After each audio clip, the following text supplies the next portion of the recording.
बिस्मिल्लाहिर्रहमानिर्रहीम। अस्सलाम वालेकुम प्यारे बच्चों, welcome to online class from national public high school. अच्छे बच्चों, अभी हम लोग पढ़ रहे हैं सेकंड टर्म की पढ़ाई शुरू करेंगे। सेकंड टर्म से मेरी पहली किताब अलिफ बे जीम से। तो आइए पढ़ते हैं सफ़ा नंबर ज़्वाद। अच्छे बच्चों, लास्ट टाइम हम लोगों ने ज़्वाद ज़ईफ़ पढ़ा था। क्या पढ़ा था?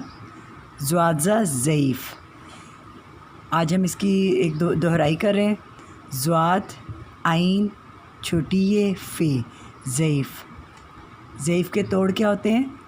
ज़्वाद आइन ये फ़े ज़ईफ़। ये देखें, ज़ईफ़ लिखा हुआ है यहाँ पे। ज़्वाज़ा ज़ईफ़ क्या लिखा हुआ है? ज़्वाज़ा ज़ईफ़। ज़्वाद आइन ये फ़े ज़ईफ़। मुझे उम्मीद है कि आपने इसकी अच्छी प्रैक्टिस की होगी और आपको याद हो गया होगा। लेकिन आज का जो हमारा हर्फ है वो है तोएं। आज का हर्फ क्या है हमारा? तोएं। तोएंता तोता। आज का हर्फ क्या है हमारा? तोएंता तोता। तोता तो सबको पसंद है। किस किस के घर में है तोता? अच्छा, तो आपके घर में है तोता। अब देखें तोते का रंग क्या है? सब्ज़, ग्रीन। ठीक है।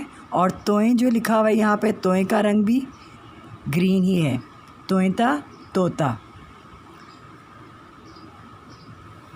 तोएं वाओ तोएंता तोता। और तोता के तोड़ क्या हैं? तोएं वाओ तोएं अलिफ तोता। तोता के तोड़ क्या हैं? तोएं वाओ तोएं अलिफ तोता। अब मेरे साथ फिर पढ़ें। तोएंता तोता। बेटा आप मेरे साथ पढ़ें। तोएंता तोता। आज का हमारा सबक क्या है? तोएंता तोता। तोते का क्या रंग है? ग्रीन। क्या कलर है इसका? ग्रीन। और तोए में क्या कलर है? इसमें भी ग्रीन है। आज का हमारा सबक है तोएंता तोता। आज का हमारा सबक क्या है? तोएंता तोता। अब ये देखें आप, तोता जो है उसके तोड़ क्या हैं? तोएं वाओ तोएं अलिफ तोता। प्यारे बच्चे, मुझे उम्मीद है कि आपको समझ आ गई होगी। आज जिस तरह मैंने पढ़ा है इसी तरह आपने पढ़ना है। अपना बहुत ख्याल रखिएगा। नेक्स्ट लेक्चर में आपसे मिलेंगे। अल्लाह हाफ़िज़।